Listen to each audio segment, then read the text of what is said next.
gently turned. The sun she was hiding as I made my way home. बहुत समय पहले की बात है। पुराने चाइना के नॉर्थ में 3 मॉन्क रहते थे। उनका नाम किसी को नहीं पता था, क्योंकि शायद उन्होंने अपने बारे में कभी कोई बात ही नहीं की। अगर कोई गांव वाला उनसे कुछ पूछता तो वो किसी बात का जवाब नहीं देते थे, बस हंसते रहते थे। इसीलिए चीन में बस उन्हें 3 हंसते हुए भिक्षुओं के नाम से जाना जाता था। वह तीनों सिर्फ एक ही काम करते, एक गांव में प्रवेश करते, बाजार के बीचों बीच खड़े होते और हंसना शुरू कर देते। वो अपने पूरे अस्तित्व के साथ हंसते और अचानक लोगों का ध्यान अपनी तरफ खींच लेते और धीरे धीरे उनके चारों तरफ एक बड़ी भीड़ इकट्ठा हो जाती। वे इतनी एकाग्रता, तत्लीनता व संपूर्णता के साथ हंसते कि उनकी हंसी देखकर सारा गांव हंसने लग जाता। जब वो पूरा गांव हंसी के समंदर में डूब जाता तो वह दूसरे गांव चले जाते। वह ना तो कुछ बोलते थे, ना ही कुछ उपदेश देते थे और ना ही कोई शिक्षा। वे जहां भी जाते बस अपनी हंसी से ऐसा माहौल बना देते कि लोग अपने सारे दुख दर्द भूलकर बस हंसने लग जाते। धीरे धीरे चाइना के लोग उन्हें बहुत प्यार करने लगे और वो पूरे चाइना में फेमस होते गए। वे बस केवल हंसते थे। वो इस कदर हंसते थे जैसे उन्होंने ईश्वर के मजाक को समझ लिया हो। जब भी लोग उनका नाम पूछते वो बस हंसते थे। बस इसी तरह उनका नाम 3 लाफिंग मॉन्क पड़ गया।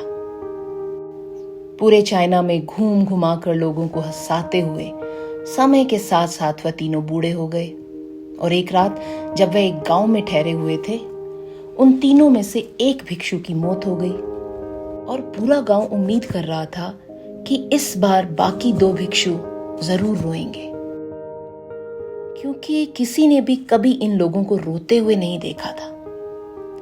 पर जब सुबह हुई तो पूरा गांव इकट्ठा हुआ, लेकिन दोनों भिक्षु तीसरे की लाश के पास खड़े जोर जोर से हंस रहे थे। ऐसी हंसी जैसे उन्होंने आज से पहले कभी नहीं हंसी हो। गांव के कुछ बड़े बुजुर्ग ने उन्हें समझाने की कोशिश की कि ये आपका साथी था और इसकी मृत्यु पर आपको हंसना नहीं, रोना चाहिए।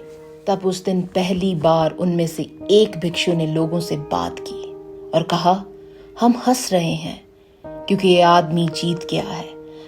हम हमेशा सोचते थे कि पहले कौन मरेगा, लेकिन इस आदमी ने पहले मरकर हमें हरा दिया। हम अपनी हार पर और उसकी जीत पर हंस रहे हैं। और इसके अलावा यह कई वर्ष हमारे साथ रहा है। हम एक साथ हंसे, हमने एक दूसरे की प्रेजेंस को एंजॉय किया है। तो हमारे दोस्त को अंतिम विदाई देने का इससे बेहतर तरीका और क्या हो सकता है। हम केवल हंस सकते हैं। पर उस वक्त सारा गांव उदास था। जब मृतक भिक्षु के शरीर को अंतिम संस्कार के लिए चिता पर लटाया गया तो सारे गांव वालों को एहसास हुआ कि शेष 2 भिक्षु केवल मजाक नहीं कर रहे थे, वह तीसरा जो मृत था वह भी हंस रहा था। चीन में यह प्रथा थी कि जब एक इंसान की मृत्यु हो जाती है तो उसके पुराने कपड़े उतारकर उसे नहला धुलाकर उसे नए कपड़े पहना दिए जाते हैं। लेकिन मरने से पहले उस भिक्षु ने अपने साथियों से कपड़े ना बदलने के लिए कहा था। उसने कहा कि मुझे स्नान मत करवाना, क्योंकि मैं कभी अशुद्ध ही नहीं हुआ। मेरे जीवन में इतनी हंसी आई है कि कोई अशुद्धता जमा ही नहीं हो सकती। मैंने कोई धूल जमा नहीं की है। हंसी हमेशा युवा और ताजा होती है, इसलिए मुझे नहलाकर मेरे कपड़े मत बदलना। जब उस तीसरे भिक्षु के शरीर में आग लगाई गई तो गांव वालों को पता चला कि उस भिक्षु ने मरने से पहले अपने कपड़ों में कुछ पटाखे छुपा रखे थे, जो आग लगाने के बाद फटक कर आसमान में रंग बिरंगे कलर में फैल गए। यह देखकर एक बार फिर से पूरा गांव जोर जोर से हंसने लगा। तो इस तरह वह तीसरा भिक्षु मरने के बाद भी सारे गांव वालों को हंसा गया। दोस्तों, मनुष्य के अलावा कोई भी जानवर हंसने में सक्षम नहीं है, इसलिए हंसी जीवन के विकास में बहुत ऊंची चोटी दिखाती है। इसलिए अगली बार जब आप किसी समस्या का सामना करें तो आईने में देखें और हंसें।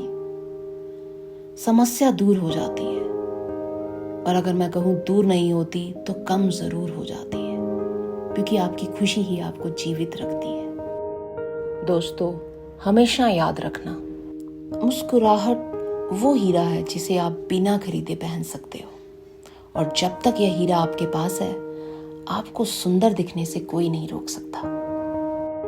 हमने किसी को हंसी की वजह से मरते हुए नहीं देखा है, पर मैं लाखों लोगों को जानती हूं जो इसलिए मर रहे हैं क्योंकि वो हंस नहीं रहे हैं। तो please, let's all spread happiness and smile and laughter everywhere. Thank you everyone. This is Shal's Corner. Thanks for watching.